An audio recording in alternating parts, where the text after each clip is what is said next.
Hey everybody, welcome back. We're continuing our reading of the Sealed Nectar.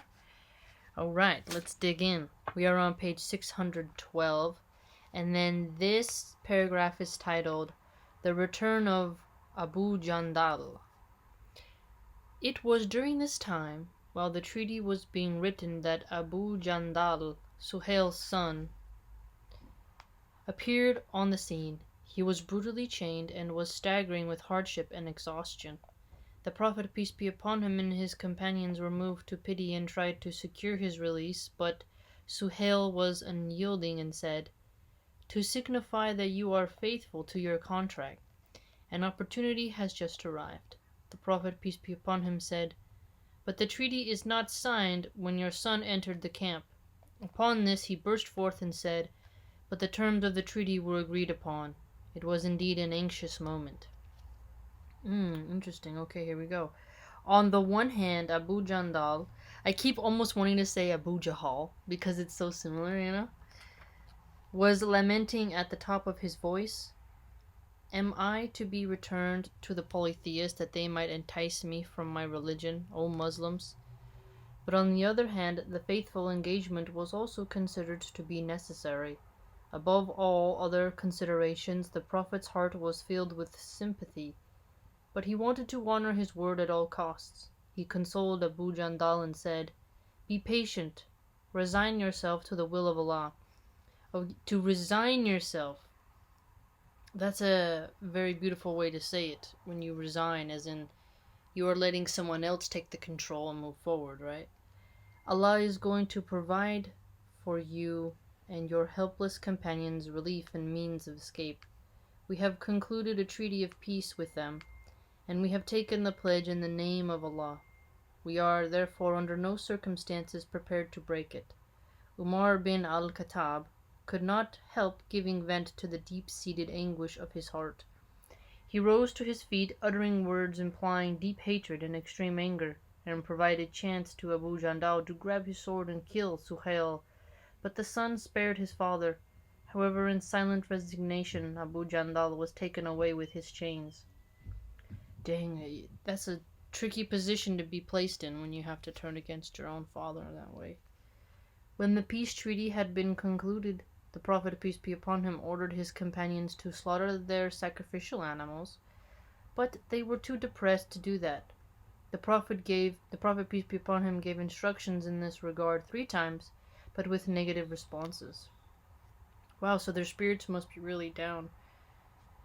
He told his wife Salama about this attitude of his companions. She advised that he himself take the initiative, slaughter his animals, and have his head shaved. To take the initiative, so just go ahead and run with it. Seeing that, the Muslims with hearts full of grief started to slaughter their animals and shave their heads. So this is interesting. Just going ahead and doing it. He didn't decide like capital punishment for them for disobeying. Instead, he just started doing it. They got inspired and then started doing initially what he wanted in the first place. The Prophet, peace be upon him, prayed 3 times for those who shaved their heads and once for those who cut their hair. A camel was sacrificed on behalf of 7 men and a cow on behalf of the same number of people. The Prophet, peace be upon him, sacrificed a camel. Which one belonged to Abu Jahal? Oh, I didn't know they also sacrificed a camel. And it belonged to Abu Jahal. He's killing his enemies like animal. That's like a power move right there. That's a power move. And which the Muslims had seized as booty at Badr, thus enraging the polytheists. In Game of Thrones, Tywin Lannister takes the steel, like Valyrian steel sword of House Stark and melts it down and reforges it. And then in another part, obviously, one of the dire wolves has to be killed because it bit Joffrey. So even in many different cultures, the killing of someone's prized beast or animal is like a big insult. Not like insult, like catty insult, like a power move. You know what I mean? Wow.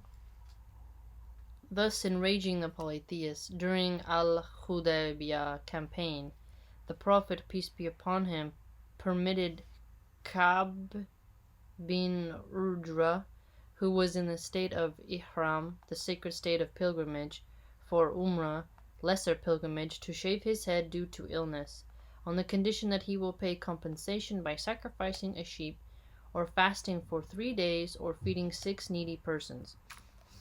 So I love how you don't always have to go straight for the animals, right? You can do other things. And fasting is actually quite difficult at times, depending on where you are. So that's actually like a big thing. Like if I had to fast in a place that was very hot, it would be very hard. If it was in a place that's cold, it'd be a lot easier for me. Concerning this, the following verse was revealed. And whosoever of you is ill, or has an ailment in his scalp, necessitating shaving, he must pay a fidya ransom. Okay, that's a word we need to know. Fidya ransom, either of 3 fasting days or giving sadaqah, which is when you feed 6 poor persons, or offering sacrifice 1 sheep. 196. Well, we're learning more and more. I'm learning a lot of grammar here, Arabic grammar from this book. If my nose keeps running, it's because of the fire smoke in the air. I have most of the windows closed, but I need to be able to breathe. There's ash everywhere in the sky. It's literally orange. So forgive me if I have to keep wiping my nose. The chemicals in the air are causing not very pretty feelings. So this paragraph is titled, Refusing the Return of Immigrant Women. Meanwhile, some believing women emigrated to Medina and asked the Prophet, peace be upon him, for refuge, which they were granted. When their families demanded their return, he would not hand them back because the following verse was revealed. Okay, so look at that. That's actually a big kindness. You know, he could have been like, hey, give me some money and I'll give them back to you. But no, he's like, they can stay here. They can stay here. O you who believe, when believing women come to you as immigrants, examine them. Allah knows best as to their faith. Then if you know them for true believers, send them not back to the disbelievers. They are not lawful wives for the disbelievers, nor are the disbelievers lawful husbands for them. But give the disbelievers that amount of money which they have spent as their mahr, bridal money, to them. Oh, so look at that. This is even more context of that verse. So look at it. You can pay the bridal money to them so that they don't feel like their women were stolen, right? Like that they were kidnapped, or something where there's a anger tension. Give them the money, and once that person got the money, they're gonna be like, oh, I can find a new wife, right? And there will be no sin on you to marry them if you have paid their mahr to them. Likewise, hold not the disbelieving women as wives. 6:10. The reason why their believing women were not handed back was either because they were not originally included in the terms of the treaty, which mentioned only men. Hey, yeah, that's a cool distinction right there, right? See, that's that lawyer talk, you know what I'm saying? Like the details, or because the Quran abrogated any terms dealing with women in the verse. O Prophet, when believing women come to you to give you the baya, pledge, okay, that's another word I'm going to underline, that they will not associate anything in worship with Allah. 60:12. This is the verse which forbade Muslim women from marrying disbelieving men. I mean, it makes sense. Likewise, Muslim men were commanded to terminate their marriages to disbelieving women. When it comes to Islam, I can completely understand. With Christians, I could say it doesn't matter, right? If a Christian marries a Jewish person, I think they could work out. Or a Hindu with a pagan, like an actual Wiccan pagan, like that could work. Because I don't know, there's so many mixed religious families now. But when it comes to Islam, because of the dedication level of the required prayers and such, and the emphasis on lowering your gaze and having patience and trying to really have a regulated life is something I think that if you had two people doing it, it would actually be a lot more easier for them to succeed in that. In compliance with this injunction, Umar bin al-Khattab divorced two wives he had married before he embraced Islam.